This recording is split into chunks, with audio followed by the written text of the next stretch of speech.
Hi all, PK ലേണിംഗ്സിൻ്റെ PYQ സീരീസിലേക്ക് എല്ലാവർക്കും സ്വാഗതം. Episode 2-ൽ നമ്മൾ നോക്കുന്നത് PSC 2020 വിവിധ പരീക്ഷകളിൽ ചോദിച്ച problems on mathematical science, verifying positions, analogy ഈ ടോപ്പിക്കുകളിൽ നിന്നുള്ള ചോദ്യങ്ങളാണ്. ഈ 3 ടോപ്പിക്കുകളിൽ നിന്ന് PSC 10 ചോദ്യങ്ങളാണ് ചോദിച്ചിട്ടുള്ളത്. നമുക്ക് ആദ്യത്തെ ചോദ്യത്തിലേക്ക് പോവാം. ആദ്യത്തെ 3 ചോദ്യങ്ങൾ പ്രോബ്ലംസ് ഓൺ മാത്തമാറ്റിക്കൽ സയൻസ് എന്ന ടോപ്പിക്കിൽ നിന്നാണ്. Question number 1, 9 into 36 divided by 4 plus 9 minus 9 എത്രയാണ്? അതായത് ഇത് മാത്തമാറ്റിക്കൽ സയൻസ് എന്ന വിഭാഗത്തിൽ നിന്ന് ചോദ്യമാണ്. അതുപോലെ തന്നെ ഈ ചോദ്യം 003/2020 LD ക്ലർക്ക് എന്ന പരീക്ഷയിൽ ചോദിച്ച ചോദ്യമാണ്. ഇനി നമുക്ക് ഒരു മാത്തമാറ്റിക്കൽ സയൻസ് എന്ന വിഭാഗത്തിൽ നിന്ന് ചോദ്യങ്ങൾ വന്നു കഴിഞ്ഞാൽ ആദ്യം തന്നെ നമ്മൾ നോക്കേണ്ടത് എങ്ങനെയാണ് ഈ ഒരു ചോദ്യം എല്ലാ രീതിയിലും, അതായത് ഇതുപോലത്തെ പല പല ചോദ്യങ്ങൾ വന്നാൽ ഇതിനെല്ലാത്തിനും ഉപയോഗിക്കേണ്ട റൂൾ എന്താണെന്നുള്ളതാണ്. അത് നമ്മൾ ഉപയോഗിക്കുന്നത് ബോഡ് മാസ് ആണ്. ഇനി എന്താണ് ബോഡ് മാസ്?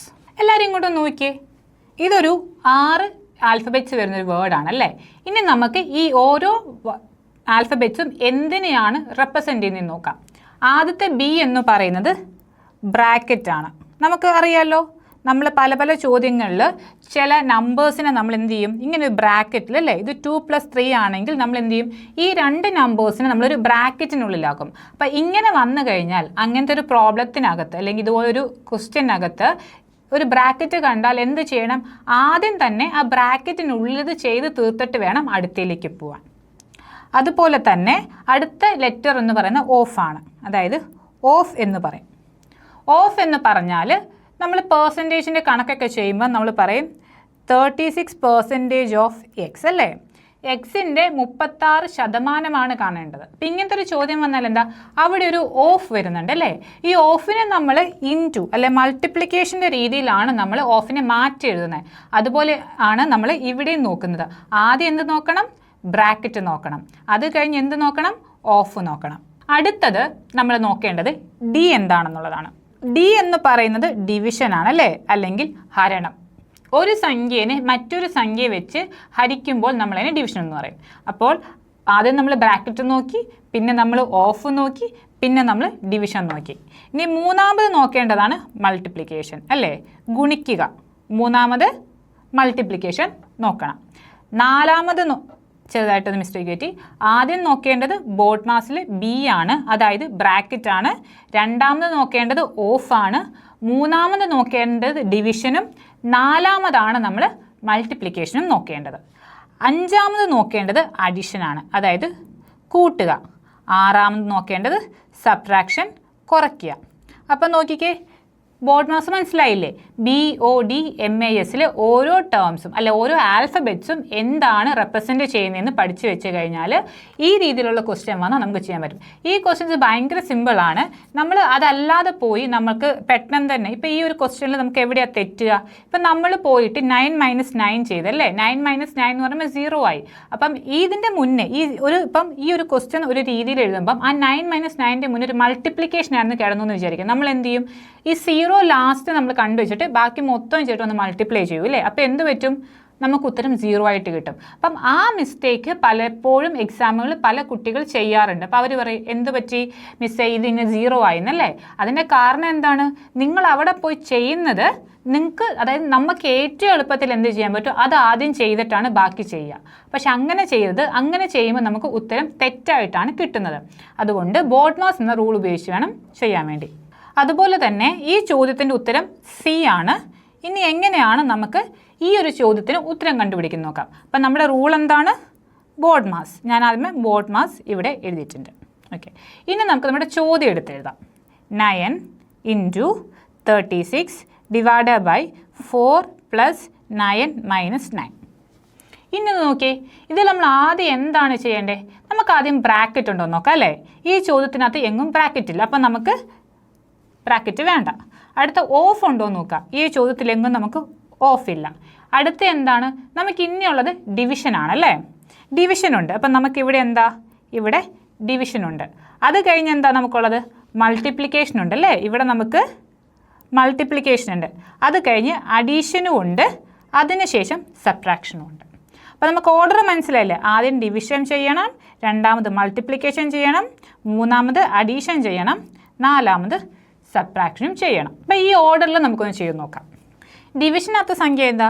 36/4 അല്ലേ? അപ്പോൾ 36/4 എന്താണ്? അത് 9 ആണ്. ഇനി നമുക്ക് എന്താണുള്ളത്? ഈ 9ൻ്റെ കൂടെ നമ്മൾ എന്താണ് മൾട്ടിപ്ലൈ ചെയ്യേണ്ടത്? 9ൻ്റെ കൂടെ 9 തന്നെ മൾട്ടിപ്ലൈ ചെയ്യണം അല്ലേ? ഈ ഒരു മൾട്ടിപ്ലിക്കേഷൻ രണ്ടാമത്തെ സ്റ്റെപ്പ് മൾട്ടിപ്ലിക്കേഷൻ 9 × 9 എന്തായി? 81 കിട്ടും അല്ലേ? നമുക്കപ്പോൾ എന്ത് കിട്ടി? 81 എന്നുള്ള ഉത്തരം കിട്ടി. അപ്പോൾ രണ്ടാമത്തെ സ്റ്റെപ്പ് നമുക്ക് കംപ്ലീറ്റ് ആയി. ഇനി മൂന്നാമത്തെ സ്റ്റെപ്പ് എന്താ? ഈ 81ൻ്റെ കൂടെ എന്താണ് നമുക്ക് കൂട്ടേണ്ടത്? ഈ 9 കൂട്ടണം അല്ലേ? +9 ചെയ്തല്ലേ? അപ്പോൾ എന്ത് വന്നു? 10 90 വന്നു അല്ലേ? അത് 90 വന്നു. ഇനി നമുക്ക് എന്താ? ലാസ്റ്റ് നമുക്കൊരു സബ്ട്രാക്ഷൻ ഉണ്ടല്ലേ? അതിൽ നിന്നൊരു 9 കുറച്ച്, അപ്പം നമുക്ക് എന്തായി? 81 തന്നെ ഉത്തരം കിട്ടി. അപ്പം ഈ ഒരു റൂള്, അതായത് ബോർഡ് മാസ് എന്ന റൂൾ ഉപയോഗിച്ച് നമ്മൾ ചോദ്യങ്ങൾ ചെയ്ത് കഴിഞ്ഞാൽ കൃത്യമായിട്ട് ഓർഡറിൽ പോയി കഴിഞ്ഞാൽ നമുക്ക് ആൻസറിലേക്ക് എത്താൻ പറ്റും. അപ്പം നമ്മുടെ ഓപ്ഷൻ സി 81 ആണ് നമ്മുടെ ഉത്തരം. Next question number 2. 48 - 12 ÷ 4 + 6 ÷ 2 × 3 എത്രയാണ്? അപ്പോൾ ഈ ചോദ്യം 35/2020 സ്റ്റെനോഗ്രാഫർ എന്ന എക്സാമിൽ ചോദിച്ച ചോദ്യമാണ്. അപ്പോൾ കഴിഞ്ഞ ചോദ്യത്തിൽ നമ്മൾ ബോർഡ് മാസിൽ ഏതൊക്കെയാണ് ഉപയോഗിച്ചിട്ടുണ്ടായിരുന്നത്? Division, multiplication, addition, subtraction. ഈ ചോദ്യം നോക്കിക്കേ, നമുക്കിവിടെ അടുത്തത് എന്താ? അതിൽ ബ്രാക്കറ്റ് ഉൾപ്പെട്ടിട്ടുണ്ട് അല്ലേ? അപ്പം നമുക്ക് ഇതിൻ്റെ റൂൾ എങ്ങനെയാണ്, ഇതെങ്ങനെയാണ് ചെയ്യേണ്ടത് നമുക്ക് നോക്കാം. ആദ്യം തന്നെ എന്ത് ചെയ്യണം? നമ്മുടെ റൂളായ ബോർഡ് മാസ് എഴുതാം. ആ ചോദ്യം നമ്മൾ അതുപോലെ തന്നെ എഴുതണം. 48 - 12 ÷ 4 + 6 ÷ 2 × 3. ഇനി ഇതിലേതൊക്കെയാണ് നമുക്ക് വേണ്ടത്? ആ ഒരു ഓർഡറിൽ നമുക്ക് എഴുതാം. ആദ്യം നമുക്ക് ചെയ്യേണ്ടത് എന്താ? ബ്രാക്കറ്റ് ആണല്ലേ? അപ്പോൾ ഇവിടുത്തെ ബ്രാക്കറ്റിനകത്ത് നമുക്ക് എന്തുണ്ട്? 48 - 12 ഉണ്ട് അല്ലേ? അപ്പോൾ 48 - 12 എത്രയാണെന്ന് നമുക്ക് നോക്കണം. 36. 48 - 12 എന്ന് പറയുന്നത് എന്താണ്? 36 അല്ലേ? 36 പിന്നെന്താ? ÷ 4 + 6 ÷ 2 × 3. ഇനി എന്താ? നമുക്ക് ബ്രാക്കറ്റ് ചെയ്തു. ഓഫ് നമുക്കുണ്ടോ? ഇവിടെ ഇല്ല, നമുക്ക് ഓഫില്ല. അടുത്ത എന്താണ്? ഡിവിഷനാണ് വേണ്ടത് അല്ലേ? ഡിവിഷൻ നോക്കിക്കേ, ഇവിടെ ഈ പൊസിഷനിലും ഡിവിഷനുണ്ട്, ഈ പൊസിഷനിലും ഡിവിഷനുണ്ട്. അപ്പോൾ നമുക്ക് 2 പൊസിഷൻസ് ഡിവിഷൻ വന്ന് 2 പൊസിഷനും സെപ്പറേറ്റ് ആയിട്ട് നമുക്ക് ചെയ്യണം. അപ്പോൾ ഇവിടെ 36 ÷ 4 എന്താണ്? 36 ÷ 4 9 കിട്ടി, +6. ഈ 6 നമ്മൾ എഴുതുമ്പം 6 നമ്മൾ എഴുതുന്നതിൻ്റെ സമയത്ത് ശ്രദ്ധിക്കണം, ഇത് നമ്മളൊരു ഡിവിഷൻ്റെ 2 നമ്പേഴ്സ് ആണല്ലേ? അപ്പം നമുക്കിവിടെ 6 വരില്ല, പകരം എന്താണ്? 6 ÷ 2 എത്രയാണ്? 6 ÷ 2 3 ആണ്. അപ്പം നമുക്കവിടെ 9 + 3 ആണ് വരുന്നത്. 3 കഴിഞ്ഞ് എന്തുണ്ട്? നമുക്കിവിടെ ഒരു മൾട്ടിപ്ലിക്കേഷനുള്ള × 3 ഉണ്ട്. അപ്പം നമ്മൾ ആദ്യം എന്ത് ചെയ്തു? ബ്രാക്കറ്റ് ഉണ്ടായിരുന്ന നമ്മൾ കണ്ടുപിടിച്ചു. അതിനുശേഷം 2 പൊസിഷനിൽ നമുക്ക് ഡിവിഷൻ ചെയ്യണമായിരുന്നു. ആ 2 പൊസിഷൻസിൽ നമ്മൾ ഡിവിഷൻ ചെയ്തിട്ടുണ്ട്. ഇനി അടുത്ത എന്താണ് നമ്മൾ നോക്കണം. അടുത്ത നമുക്ക് ചെയ്യേണ്ടത് എന്താണ്? മൾട്ടിപ്ലിക്കേഷൻ ആണല്ലേ? ഇവിടെ ഇല്ലേ മൾട്ടിപ്ലിക്കേഷൻ? നോക്കിക്കേ, 3 × 3 എത്രയാ? 9 ആണ്. അപ്പം മൾട്ടിപ്ലിക്കേഷനും നമുക്കുണ്ട്. അപ്പം 9 + 9 ആണല്ലേ? അതെന്ത് വരും? ഇനി നമുക്ക് അഡീഷനാണ്. അപ്പം 9 + 9 18 ആണ് നമ്മുടെ ഫൈനൽ. ഓപ്ഷൻ സി 18 ആണ് നമുക്ക് വരുന്ന ഉത്തരം. അപ്പം ബോർഡ് മാസ് എന്ന റൂള് കൃത്യമായിട്ട് യൂസ് ചെയ്ത് ഈ ഒരു ഫോമിൽ ചെയ്ത് കഴിഞ്ഞാൽ ഈസി ആയിട്ട് തന്നെ നമുക്ക് ആൻസറിലെത്താൻ പറ്റും. അടുത്തൊരു ചോദ്യം 065/2020 KS ഓഫീസർ എക്സാമിൽ ചോദിച്ച ചോദ്യമാണ്. ഈ ഒരു ചോദ്യം കുറച്ച് ട്രിക്കിയാണ്, പക്ഷേ നമുക്ക് ചെയ്യാൻ പറ്റുന്നൊരു ചോദ്യമാണ്. If plus implies minus, minus implies plus, into implies division and division implies multiplication, then insert the proper signs between the figures in the given equation. അതായത് നമ്മളോട് പറയുകയാണ്, അഡീഷനെ നമ്മൾ സബ്ട്രാക്ഷനായിട്ടും സബ്ട്രാക്ഷനെ നമ്മൾ അഡീഷനായിട്ടും, അതുപോലെ മൾട്ടിപ്ലിക്കേഷനെ നമ്മൾ ഡിവിഷനായിട്ടും ഡിവിഷനെ നമ്മൾ മൾട്ടിപ്ലിക്കേഷനായിട്ട് റെപ്രസെൻ്റ് ചെയ്യുന്നത്. അഡീഷനെ സബ്ട്രാക്റ്റ് ഓപ്പോസിറ്റ് ആയിട്ടും മൾട്ടിപ്ലിക്കേഷൻ ഡിവിഷനും ഓപ്പോസിറ്റ് ആയിട്ടാണ് ഇവിടെ പറയുന്നത്. അങ്ങനെയാണ് എന്നുണ്ടെങ്കിൽ പ്രോപ്പർ സയൻസ് താഴെ കൊടുത്ത ഇക്വേഷനിൽ കൊടുത്താൽ നമുക്ക് കിട്ടുന്ന ഉത്തരം എത്രയാണ്? അതാണ് അവരുടെ ചോദ്യം. അതുപോലെ തന്നെ ഇവിടെ നമുക്ക് ചോദിച്ചത് ഇതിന് അകത്ത് കൊടുക്കേണ്ട താഴെ കൊടുത്തേക്കുന്ന ഇക്വേഷനിൽ ഏതൊക്കെ സിമ്പിൾസ് ആണ് നമ്മൾ ഇടേണ്ടത്. ഇട്ട് കഴിഞ്ഞാലാണ് നമുക്ക് കറക്റ്റ് ആ ഉത്തരം കിട്ടുക എന്നുള്ളത്. അപ്പം നോക്കിക്കേ, ഇവിടെ നമുക്ക് തന്ന ഇക്വേഷൻ എന്താണെന്ന് നോക്കാം. 12-9-6-2-1 = 14. ഈ ഉള്ള എല്ലാ മിസ്സിംഗ് പൊസിഷൻസിലും നമ്മൾ സിംബൽസ് അല്ലെങ്കിൽ സൈൻസ് കൊടുക്കണം അല്ലേ. ആ സൈൻസ് നമ്മൾ അപ്ലൈ ചെയ്തിട്ട് നമുക്ക് കറക്റ്റ് നമ്മുടെ ലെഫ്റ്റ് സൈഡും റൈറ്റ് സൈഡും ഈക്വലായിട്ട് വരണം. അപ്പോഴാണ് നമുക്ക് ഇക്വേഷൻസ് കറക്റ്റ് ആവുന്നത്. പക്ഷേ ഇത് നമ്മൾ ആദ്യം ചെയ്യുമ്പോൾ എന്താണ്, നമുക്ക് ഇക്വേഷൻസ് കറക്റ്റായിട്ട് കിട്ടണം. പക്ഷേ നമ്മുടെ ചോദ്യം അവിടെ തീർന്നിട്ടില്ല. അവരെന്താണ് പറഞ്ഞിട്ടുള്ളത്, അഡീഷനെ നമ്മൾ സബ്ട്രാക്ഷൻ ആയിട്ടാണ് അല്ലേ. അപ്പം നമ്മുടെ ഇക്വേഷനിൽ നമ്മൾ എവിടെയൊക്കെയാണോ പ്ലസ് സൈൻ കൊടുത്തത് ആ പൊസിഷൻസിനെല്ലാം നമ്മൾ മൈനസ് സൈനായിട്ട് വേണം ഉത്തരത്തിൽ കണക്കാക്കാൻ. ഓക്കെ, അതുപോലെ തന്നെ എവിടെയൊക്കെയാണോ മൈനസ് സൈൻ കൊടുത്തത് അതിനെയെല്ലാം പ്ലസ് സൈനായിട്ട് വേണം ആൻസറിൽ പറയാം. അപ്പം നമുക്ക് ഈ ചോദ്യം ഒന്ന് ചെയ്തു നോക്കാം. ആദ്യം തന്നെ നമുക്ക് തന്നിരിക്കുന്ന ഇക്വേഷൻ്റെ ലെഫ്റ്റ് സൈഡും റൈറ്റ് സൈഡും ഈക്വൽ ആക്കണം. അതിന് നമുക്ക് ആദ്യം ഇക്വേഷൻ എഴുതാം. 12-9-6-2-1 = 14 ആണ് നമുക്ക് ചെയ്യേണ്ടത്. അപ്പം നോക്കിയേ, നമുക്കിവിടെ 12-9-6-2-1 കുറച്ച് വലിയ നമ്പേഴ്സാണ്, റൈറ്റ് സൈഡിൽ ഒരു ചെറിയ നമ്പറുമാണ്. അപ്പോൾ നമ്മൾ 12ൻ്റെ കൂടെ 9 മൾട്ടിപ്ലൈ ചെയ്യുകയെന്ന് വിചാരിക്കുക. അപ്പോൾ ഇതെന്തായാലും ഒരു വലിയ നമ്പർ അല്ലേ, 80+ നമ്പറായി മാറുന്നുണ്ട്. അതുപോലെ തന്നെ പിന്നെ നമ്മൾ സബ്ട്രാക്ഷനോ ഡിവിഷനോ ചെയ്താൽ നമുക്ക് 14 എത്തിക്കാൻ നല്ല ബുദ്ധിമുട്ടാണ്. അപ്പോൾ എന്ത് ചെയ്യും, നമുക്ക് ആ മൾട്ടിപ്ലിക്കേഷൻ അവിടെ കൊടുക്കാൻ പറ്റില്ല. അപ്പം മൾട്ടിപ്ലിക്കേഷൻ എന്ന് പറയുന്നത് എന്താണ്, ശരിക്കും ആൻസറിൽ വരുമ്പം മൾട്ടിപ്ലിക്കേഷൻ്റെ പൊസിഷനിൽ നമുക്ക് വരുന്ന ഡിവിഷനാണ്. അപ്പം നമുക്ക് ഡിവിഷൻ എടുക്കാം. അപ്പം ഈ ഒരു ഡിവിഷൻ വരുമ്പം ഈ ഒരു ഓപ്ഷൻ ഡി തെറ്റാണ്. നമുക്ക് ഓപ്ഷൻ ഡി ഉത്തരമായിട്ട് വരില്ല, അവിടെ നമുക്ക് മൾട്ടിപ്ലിക്കേഷൻ കൊടുക്കാൻ പറ്റില്ല. ഇനി അടുത്തൊരു ഓപ്ഷൻസ് നമുക്ക് ABC ആണ്. ഇനി ഓപ്ഷൻസ് വെച്ചിട്ട് നമുക്ക് ട്രൈ ചെയ്ത് നോക്കാം. നമുക്ക് ആദ്യം ഓപ്ഷൻ എ നോക്കാം. ഇപ്പം നമ്മൾ മൾട്ടിപ്ലിക്കേഷൻ്റെ ആണ് നമുക്ക് ഓപ്ഷൻ എയിൽ കൊടുത്തേക്കുന്നത്.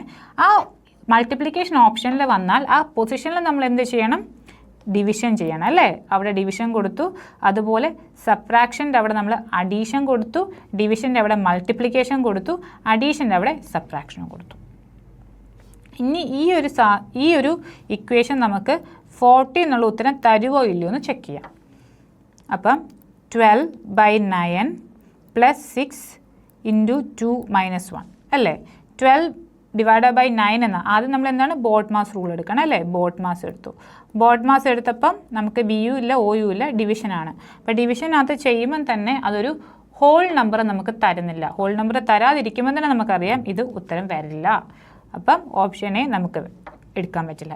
ഇനി ഓപ്ഷൻ ബിയും ഓപ്ഷൻ സിയും ആണ്. ഓപ്ഷൻ ബിയിൽ നമ്മൾ ഇത് ചെയ്ത് നോക്കാം അല്ലേ. അപ്പം 12 സബ്ട്രാക്ഷൻ എന്ന് പറയുമ്പോൾ അഡീഷനാണ്. അടുത്തത് 9 ഇൻറ്റു എന്ന് പറയുമ്പോൾ മൾട്ടിപ്ലിക്കേഷൻ എന്തായി, ഡിവിഷനായി മാറി. 6ൻ്റെ കൂടെ ഡിവിഷൻ എന്താണ്, മൾട്ടിപ്ലിക്കേഷനായി. അഡീഷൻ എന്താണ്, ഇൻറ്റു 2. അഡീഷൻ എന്താണ്, സബ്ട്രാക്ഷനായി. അപ്പോൾ നോക്കിയേ, ഇതിനെ 12 + 9 ÷ 6 × 2 - 1 എന്നാണ് അല്ലേ. ഇതിൽ ആദ്യം നമ്മൾ എന്ത് ചെയ്യണം, 9/6 നമ്മൾ ഡിവൈഡ് ചെയ്യണം. അപ്പോൾ 12 + 9/6 എന്താണ്, 3/2 ആണ്. ഇവിടെ ഇൻറ്റു 2 - 1 ആണ് അല്ലേ. അപ്പം ഇത് രണ്ടും പോയിട്ട് നമുക്കിവിടെ 3 കിട്ടും. അപ്പം ഇതെന്താണ് വരുന്നത്, 12 + 3 - 1. 12 + 3 - 1 14 ആണ് ഉത്തരം. അപ്പോൾ നമ്മുടെ ഓപ്ഷൻ ബി ആണ് നമുക്ക് കറക്റ്റ് ഉത്തരവായിട്ട് കിട്ടുന്നത്. അങ്ങനെ 3 ചോദ്യങ്ങളായിരുന്നു പ്രോബ്ലംസ് ഓൺ മാത്തമാറ്റിക്കൽ സയൻസിൽ PSC 2020 ചോദിച്ചിട്ടുണ്ടായിരുന്നു വിവിധ പരീക്ഷകളിൽ. അടുത്ത നമ്മൾ നോക്കാൻ പോകുന്നത് വേരിഫൈങ് പൊസിഷൻസ് എന്ന ടോപ്പിക്കാണ്. അതിൽ നിന്ന് PSC എത്ര ചോദ്യങ്ങൾ ചോദിച്ചിട്ടുണ്ടെന്ന് നോക്കാം. എപ്പിസോഡ് 2-ലെ 4ാമത്തെ ചോദ്യവും വേരിഫൈങ് പൊസിഷനിലെ ആദ്യത്തെ ചോദ്യം. Question number 4. അനു ഒരു വരിയിൽ മുൻപിൽ നിന്ന് 25-മതും പുറകിൽ നിന്ന് 25-മതുമായി നിൽക്കുന്നു എങ്കിൽ ആ വരിയിൽ എത്ര പേരുണ്ട്?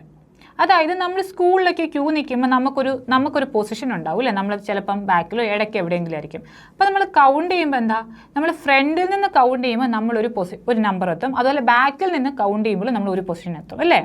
അപ്പം ഒന്ന് നിങ്ങൾ ശ്രദ്ധിക്കുക, ഇതുപോലത്തെ ഒരു ചോദ്യങ്ങൾ വരുമ്പോൾ നമ്മൾ 2 സൈഡിൽ നിന്ന് കൗണ്ട് ചെയ്യുമ്പോൾ എന്താണ്, നമ്മളെ അതായത് ഞാൻ അല്ലെങ്കിൽ നമ്മൾ നടുക്ക് നിൽക്കുന്ന വ്യക്തി നമ്മൾ 2 തവണ കൂട്ടുന്നുണ്ട് അല്ലേ. അതായത് ഫ്രണ്ടിൽ നിന്ന് കൗണ്ട് ചെയ്യുമ്പോഴും കൂട്ടുന്നുണ്ട്, അതുപോലെ ബാക്കിൽ നിന്ന് കൗണ്ട് ചെയ്യുമ്പോഴും 2 തവണ നമ്മൾ ഈ വ്യക്തിനെ കൂട്ടുന്നുണ്ട്. അപ്പോൾ നമ്മൾ ഫൈനലി എത്ര പേരുണ്ട് എന്ന് നോക്കുമ്പോൾ എന്ത് ചെയ്യണം, ഇയാളെ നമ്മൾ കുറയ്ക്കണം. മനസ്സിലായില്ലേ?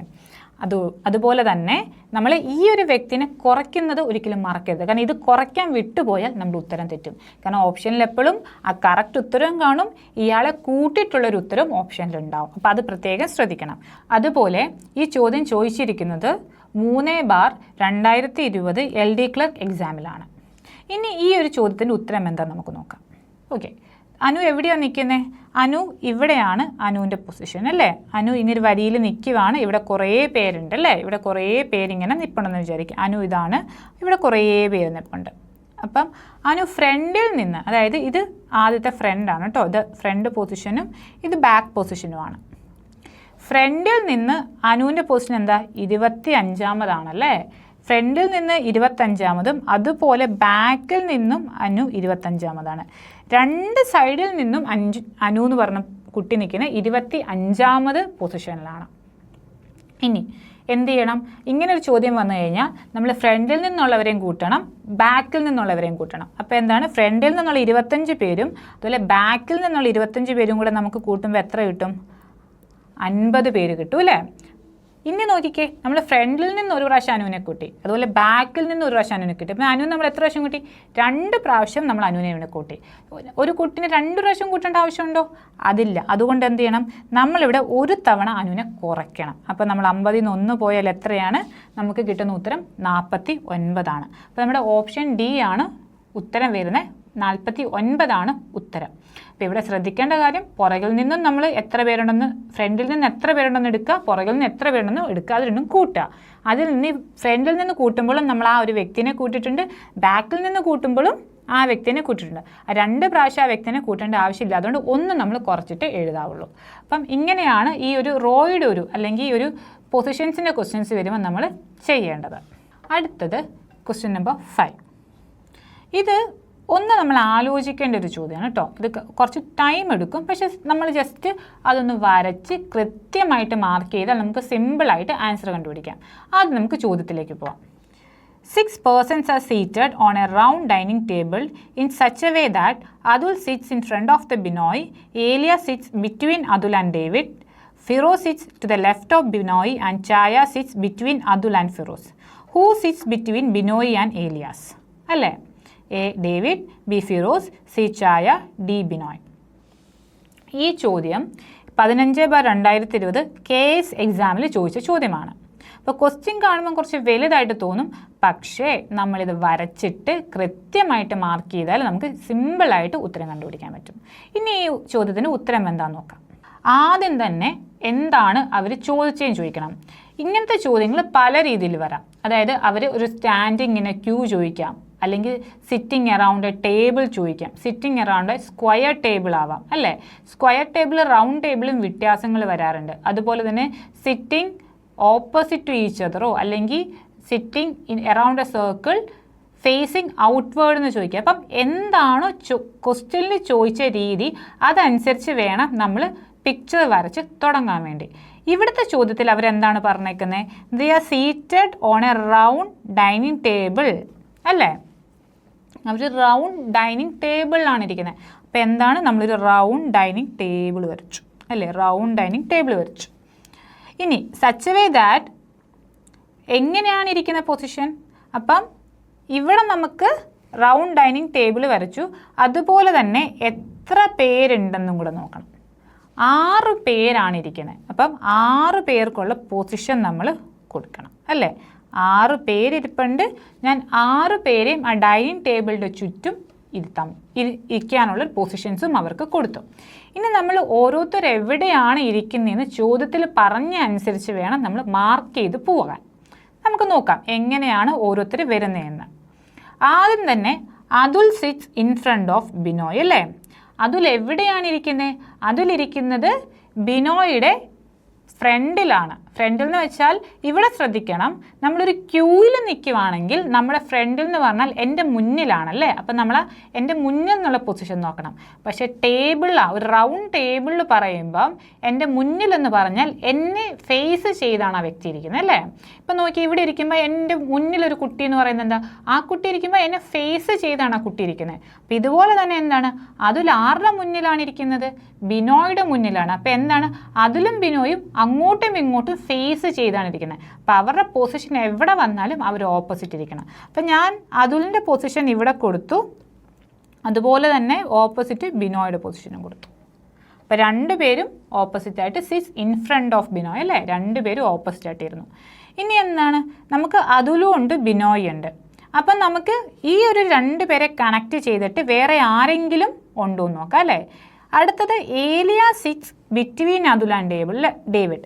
അതായത് ഏലിയാസ് എവിടെ ഇരിക്കുന്നത്, അതുലിൻ്റെയും ഡേവിഡിൻ്റെയും ഇടയ്ക്കാണ് ഇരിക്കുന്നത് അല്ലേ, ബിറ്റ്വീൻ ആണ് ഏലിയാസ് ഇരിക്കുന്നത്. അപ്പം നോക്കിക്കേ, നമുക്ക് എന്ത് പറ്റും, ഇവിടെ ഇപ്പോൾ അതുലിൻ്റെ സൈഡിൽ രണ്ട് പൊസിഷൻ ഉണ്ട് അല്ലേ. അപ്പോൾ ആ രണ്ട് പൊസിഷനിൽ ഏത് സ്ഥലത്ത് വേണേലും ഏലിയാസിന് ഇരിക്കാം. അപ്പം നമുക്ക് കുറച്ച് കൺഫ്യൂസിങ് ആയല്ലേ. അപ്പം നമുക്ക് ആ സ്റ്റേറ്റ്മെൻറ്റ് അല്ല ആ ഒരു പൊസിഷൻ അവിടെ ഇരിക്കട്ടെ, നമുക്ക് അടുത്തേലേക്ക് വരും. കാരണം സിമ്പിളായിട്ട് കണക്ട് ചെയ്യാൻ പറ്റും. ബിനോയിനെ അതുലിൻ്റെ സൈഡോ എന്തെങ്കിലും പറയുന്ന ആരെങ്കിലും നമുക്ക് കിട്ടുമെന്ന് ആദ്യം നോക്കാം. ഇനി Firoz sits to the left of Binoy അല്ലേ. ഫിറോസ് എവിടെ ഇരിക്കുന്നത്, ഫിറോസ് ബിനോയുടെ ഇടതുവശത്താണ് ഇരിക്കുന്നത്. ഇനി നമ്മൾ ഈ ഒരു ടേബിളിൽ നമ്മൾ ഇടതും വലതും നോക്കുമ്പോൾ അവർ എങ്ങോട്ടാണോ ഫേസ് ചെയ്യുന്നത് ആ ഒരു പൊസിഷൻ വെച്ചിട്ട്, അവരുടെ ഫേസ് എങ്ങോട്ടാണോ പോകുന്നത് അത് വെച്ചിട്ട് വേണം ഇടതും വലതും തീരുമാനിക്കാൻ.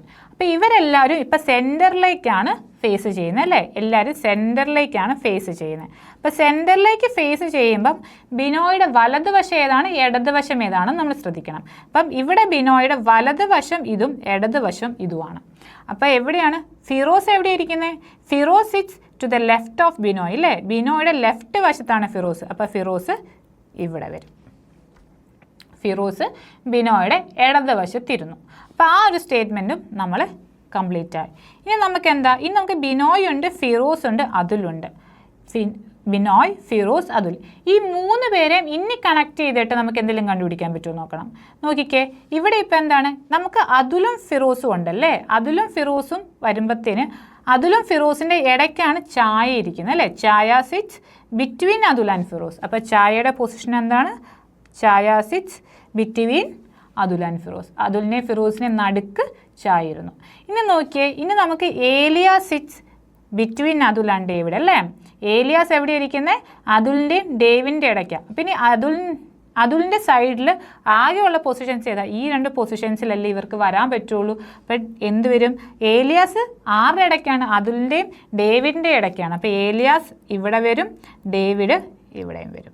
അപ്പം ഇങ്ങനെ വേണം നമ്മൾ പൊസിഷൻസിൻ്റെ ഒരു ചോദ്യം വന്നാൽ നമുക്ക് തന്നിരിക്കുന്നത് കണക്റ്റ് ചെയ്ത് നമ്മൾ പിക്ചർ റെപ്രസെൻറ്റ് ചെയ്യാം. ഇനി നോക്കിക്കേ, ഇനി നമുക്ക് ചോദ്യത്തിലേക്ക് പോവാം.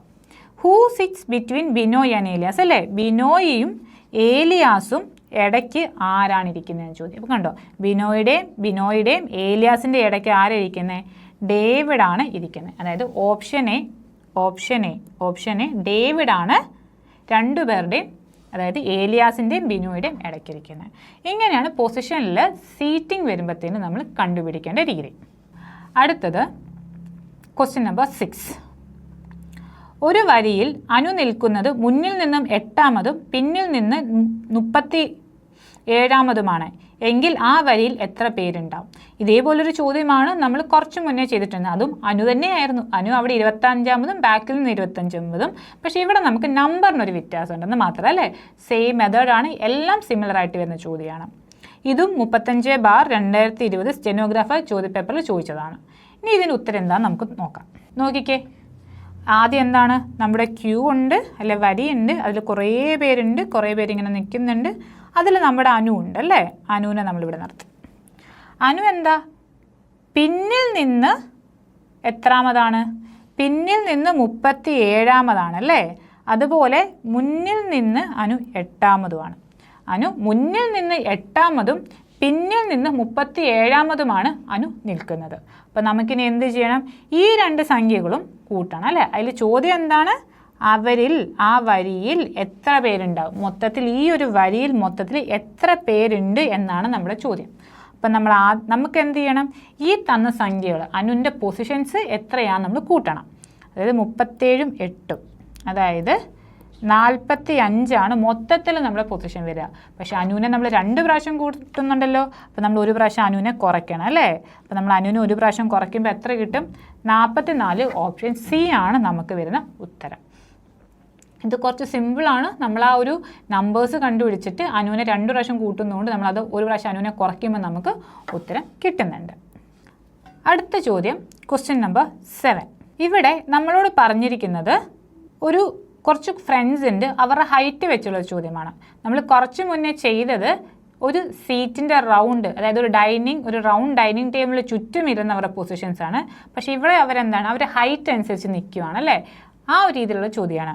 ഈ ചോദ്യം ചോദിച്ചിരിക്കുന്നത് 65/2020 KS ഓഫീസർ എക്സാമിലാണ് ഈ ചോദ്യം ചോദിച്ചിട്ടുള്ളത്. ഇതിൻ്റെ ഉത്തരം എന്താണെന്ന് നമുക്ക് നോക്കാം. 4 ഫ്രണ്ട്സ്, 4 കൂട്ടുകാരുണ്ട്. ആരൊക്കെയാണ്? സുരേഷ്, ഫാത്തിമ, വിജയ്, മരിയ. ഇതാണ് ഈ 4 കൂട്ടുകാർ. ഈ 4 കൂട്ടുകാർ എന്ത് ചെയ്തു? അവരുടെ ഹൈറ്റ്സ് അവർ അളന്നല്ലേ, ഹൈറ്റ്സ് നോക്കി. അപ്പോൾ ഹൈറ്റ്സ് നോക്കിയപ്പോൾ എന്ത് പറ്റി? അവർക്ക് മനസ്സിലായി ഇവർക്ക് 4 പേരും 4 ഡിഫറെൻറ്റ് ഹൈറ്റ്സിലാണുള്ളത് അല്ലേ, 4 ഡിഫറെൻറ്റ് ഹൈറ്റ്സിലാണ് എന്നുള്ളത് പറഞ്ഞു. ആരും ഈക്വൽ അല്ല. അപ്പോൾ എന്തായാലും ഒരാൾ ചെറുതായിരിക്കും, ഒരാൾ ഏറ്റവും വലുതായിരിക്കും, 2 പേരിൻ്റെ ഇടയ്ക്കുണ്ടായിരിക്കും.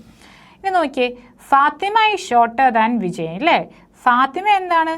ഫാത്തിമ വിജയിനേക്കാളും ചെറുതാണെന്ന് പറയുന്നുണ്ട് അല്ലേ. ഫാത്തിമ ആരെക്കാളും ചെറുതാണ്? വിജയിനേക്കാളും ചെറുതാണ്. അപ്പോൾ നമുക്ക് ആദ്യത്തെ സ്റ്റേറ്റ്മെൻറ്റ് നമുക്ക് മനസ്സിലായി. ഇനി നമ്മളോട് പറഞ്ഞേക്കുന്നത് the only person shorter than Suresh is Maria അല്ലേ. ആകെ ഒരു വ്യക്തിയേ ഉള്ളൂ ആരെക്കാളും ചെറുത്, സുരേഷിനേക്കാളും ചെറുത് എന്ന് പറയുന്നത് മരിയ മാത്രമേ ഉള്ളൂ അല്ലേ. അപ്പോൾ മരിയ എന്താണ്? Maria is shorter than Suresh അല്ലേ. സുരേഷിനേക്കാളും ചെറുതായിട്ട് വരുന്നത് മരിയ മാത്രമാണ്. അപ്പോൾ എന്താണ് നമുക്ക് മനസ്സിലായി? ഫാത്തിമയും വിജയ് ഒരിക്കലും സുരേഷിനേക്കാളും ചെറുതല്ല, ഒറ്റ വ്യക്തിയേ ഉള്ളൂ, അത് മരിയാണ് സുരേഷിനേക്കാളും ചെറുത്. അപ്പോൾ ഫാത്തിമയും വിജയ് ഒന്നെങ്കിൽ സുരേഷിനേക്കാളും വലുതായിരിക്കും അല്ലേ, എന്തായാലും സുരേഷിനേക്കാളും വലുതായിരിക്കും. ഇനി നോക്കി, അപ്പം നമ്മുടെ ഓർഡർ എന്താ? Maria smaller than Suresh, smaller than Fathima, smaller than Vijay. ഇനി നമ്മുടെ ചോദ്യം, who among them is the highest? ആരാണ് ഇവരിൽ ഏറ്റവും ഹൈറ്റ് കൂടിയത്? Who among them is the highest? ഈ ചോദ്യത്തിനകത്ത് ആരായിരിക്കും ഇവിടെ ഏറ്റവും ഹൈറ്റ് കൂടിയത്? ഏറ്റവും ഹൈറ്റ് കൂടിയത് വിജയാണ്. ഓപ്ഷൻ സി വിജയാണ് നമുക്ക് കിട്ടിയ ഉത്തരം. അടുത്തത് നമ്മൾ നോക്കാൻ പോകുന്ന ചോദ്യം അനലോഗിയാണ്. PSC 2020 ഏകദേശം 3 ചോദ്യങ്ങളാണ് അനലോഗിയിൽ ചോദിച്ചിട്ടുണ്ടായിരുന്നത്. അതിൽ ഫസ്റ്റ് ചോദ്യം question number 8. A teacher is to school like a nurse is to dash. അല്ലെങ്കിൽ ടീച്ചറിനെ നമ്മൾ സ്കൂളുമായിട്ട് കണക്ട് ചെയ്യുന്നു എങ്കിൽ നേഴ്സിനെ നമ്മൾ എന്തുമായിട്ടാണ് കണക്ട് ചെയ്യേണ്ടത്? ഈ ചോദ്യം 14/2020 ഓൺലൈൻ എക്സാം റെഫ്രിജറേഷൻ മെക്കാനിക്കിൻ്റെ ഓൺലൈൻ എക്സാമിലാണ് ഈ ചോദ്യം ചോദിച്ചിട്ടുണ്ടായിരുന്നത്. ഇവിടെ ഇപ്പം നോക്കിയേ, ഇവിടെ എന്ന് വെച്ചാൽ ടീച്ചറിനെ നമ്മൾ എന്തായിട്ടാണ് കണക്റ്റ് ആക്കിയിരിക്കുന്നത്? ടീച്ചറിനെ നമ്മൾ സ്കൂളിലായിട്ടാണല്ലോ കണക്റ്റ് ആക്കുന്നത് അല്ലേ. ടീച്ചർ എവിടെ പോയാൽ പഠിപ്പിക്കുന്നത്? സ്കൂളിലാണ് പഠിപ്പിക്കുന്നത്. അതുപോലെ എന്താണ് നേഴ്സിനെ നമ്മൾ എന്തായിട്ടാണ് കണക്ട് ചെയ്യുന്നത്? നേഴ്സിനെ നമ്മൾ ഹോസ്പിറ്റലായിട്ടാണല്ലോ കണക്ട് ചെയ്യുന്നത് അല്ലേ. നമുക്കറിയാമല്ലോ നമ്മൾ നേഴ്സ് എവിടെയുള്ളത്? ഹോസ്പിറ്റലിലാണല്ലേ. അപ്പോൾ അതുപോലെ നേഴ്സിനെ നമ്മൾ ഹോസ്പിറ്റലായിട്ടാണ് കണക്ട് ചെയ്യുന്നത്. Next question number 9. If eye is equal to eyes, lips is equal to rose and brows is equal to black, then what is coded as forehead അല്ലേ. അതായത് ഈ ചോദ്യം 2019/2020 ഫുഡ് സേഫ്റ്റി ഓഫീസർ എക്സാമിലാണ് ചോദിച്ചിട്ടുണ്ടായിരുന്നത്. എന്താണ്? കണ്ണിനെ നമ്മൾ ഐസായിട്ട് കണക്ട് ചെയ്യുന്നു, ലിപ്സിനെ നമ്മൾ റോസ് ആയിട്ട് കണക്ട് ചെയ്യുന്നു, ബ്രോസിനെ നമ്മൾ ബ്ലാക്ക് ആയിട്ട് കണക്ട് ചെയ്യുന്നു. അങ്ങനെയാണ് എന്നുണ്ടെങ്കിൽ ഫോർഹെഡ് നമ്മുടെ നെറ്റിനെ നമ്മൾ എന്തായിട്ടാണ് കണക്ട് ചെയ്യേണ്ടത്? ഉത്തരം നമുക്ക് നോക്കാം. ഐസ്, ഐനെ നമ്മൾ ഐസായിട്ട് കണക്ട് ചെയ്തു. ഐ എന്ന് പറഞ്ഞാൽ എന്താണ്? കണ്ണാണല്ലേ. ഐസ് എന്ന് പറഞ്ഞാൽ കണ്ണാണ്. ഇപ്പം നോക്കി, ഐസ് കുറച്ച് ട്രാൻസ്പെറൻ്റ് അല്ലേ, നമുക്ക് കാണാൻ പറ്റും, ട്രാൻസ്പെറൻ്റ് ആണ്. ഐസ് എന്താണ്? ട്രാൻസ്പെറൻ്റ് ആണ്. അതുപോലെ തന്നെ കണ്ണിൻ്റെ അകത്തെ കളർ നമുക്ക് വൈറ്റ് ആണ്. ഏകദേശം നമ്മുടെ ഐസിൻ്റെ കളർ എന്താ? ഒരു വൈറ്റിൻ്റെ ഷെയ്ഡിൽ നമുക്ക് പറയാൻ പറ്റും. അപ്പോൾ അങ്ങനെയാണ് നമ്മൾ ഐസിനെ ഐസായിട്ട് കണക്ട് ചെയ്യുക. ഇതിനെ നമ്മൾ മെറ്റഫർ എന്ന് പറയും. അതായത് ഒരു സാധനത്തിനെ മറ്റൊരു സാധനമായിട്ട് ഉപമിക്കുന്നു എന്ന് പറയാറുണ്ട്. അപ്പം നമ്മൾ ഐസിനെ ആ ട്രാൻസ്പെറൻസി അല്ല നമുക്ക് കാണാൻ കഴിയുന്ന രീതിയിലാണ് നമ്മൾ എന്താണ് പറയുന്നത്? ഐസായിട്ട് കണക്ട് ചെയ്യുന്നത്. അതുപോലെ ലിപ്സ് എന്താണ്? റോസ് ആയിട്ടാണ് കണക്ട് ചെയ്യുന്നത് അല്ലേ. ലിപ്സ് എന്താണ്? റോസ് ആണ്. നോക്കി, ലിപ്സിൻ്റെ കളർ റോസ് കളറല്ലേ മിക്കവരുടെയും. അപ്പോൾ അതുകൊണ്ടാണ് നമ്മൾ റോസ് കളറായിട്ട് കണക്ട് ചെയ്യുന്നത്. ബ്രോസ് എന്താണ്? നമ്മുടെ ഈ ഒരു ബ്രോസ്, ഐബ്രോസ് എന്ന് പറയൂ അല്ലേ, അതെന്താണ്?